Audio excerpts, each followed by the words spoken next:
Hi friends, welcome to Afrin voice. இன்றைக்கி நம்ம சேனலில் என்ன பார்க்க போகிறோம் அப்படின்னு பார்த்தீங்கன்னா, உலகின் சக்தி வாய்ந்த பெரிய 7 பறவை இனங்களை பற்றி தாங்க இன்றைக்கி பார்க்க போகிறோம். இதில் 7வது இடத்துல என்ன இருக்குது, என்ன பறவை இருக்குது அப்படின்னு பார்த்தீங்கன்னா ஆன்டியன் காண்டோர்.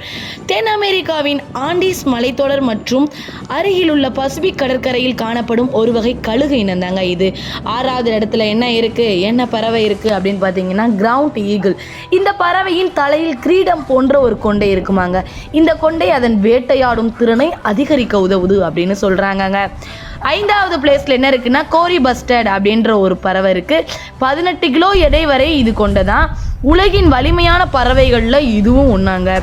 4th பிளேஸ்ல என்ன இருக்குன்னு கேட்டா ரியா அப்படின்ற ஒரு பறவை தான் இருக்கு. ரியா 3 கால் வீரல்கள் கொண்ட தென் அமெரிக்காவின் நெருப்புக்கோழி வகை இது அப்படின்னு சொல்கிறாங்க. மணிக்கு 40 கிலோமீட்டர் வேகத்தில் ஓடக்கூடியது. சிட்டாய் பறக்கும்னு சொல்லுவாங்கல்ல, அந்த மாதிரி மணிக்கு 40 கிலோமீட்டரில் வேகமாக ஓடக்கூடிய பறவை தான் இந்த ரியா பறவையாங்க. 3rd பிளேஸில் என்ன பறவை இருக்குது அப்படின்னு பார்த்தீங்கன்னா தெற்கு கசோவரி அப்படின்ட்டு சொல்கிறாங்கங்க. அது ஒரு பறவையோட பேர் தான் தெற்கு கசோவரி. வடக்கு ஆஸ்திரேலியாவில் காணப்படும் பறவை. இந்த பறவை மூர்க்கத்தனமாக செயல்படக்கூடியதான். இதனது தலையில் ஹெல்மெட் போன்ற ஒரு கொண்டை வடிவம் காணப்படுகிறதாங்க. 2nd பிளேஸில் என்ன இருக்குது அப்படின்னு பார்த்தீங்கன்னா ஈமு கோழி அப்படின்னு சொல்கிறாங்கங்க. ஆஸ்திரேலியாவே பூர்வீகமாக கொண்டது இந்த ஈமு கோழி அப்படின்னு சொல்கிறாங்கங்க. சக்தி வாய்ந்த கால்களையும் நீளமான கழுத்தினையும் கொண்டது அப்படின்னு சொல்கிறாங்க. ஃபர்ஸ்ட் பிளேஸில் என்ன இருக்குது அப்படின்னு பார்த்தீங்கன்னா நம்ம எல்லாருக்கும் தெரிஞ்ச ஒரு பறவை தான் நெருப்புக்கோழி அப்படின்னு சொல்கிறாங்க.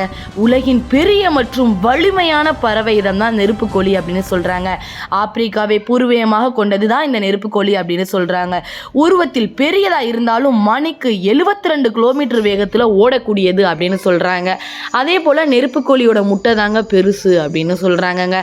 இதே போன்ற இன்ட்ரெஸ்டிங்கான தகவலை பெறுவதற்கு நம்முடைய அஃப்ரின் வாய்ஸ் யூடியூப் சேனலை சப்ஸ்கிரைப் பண்ணிக்கோங்க. லைக் பண்ணுங்கள், ஷேர் பண்ணுங்கள், மறக்காமல் உங்களோட கருத்துக்களை தெரிவிங்க. நன்றி.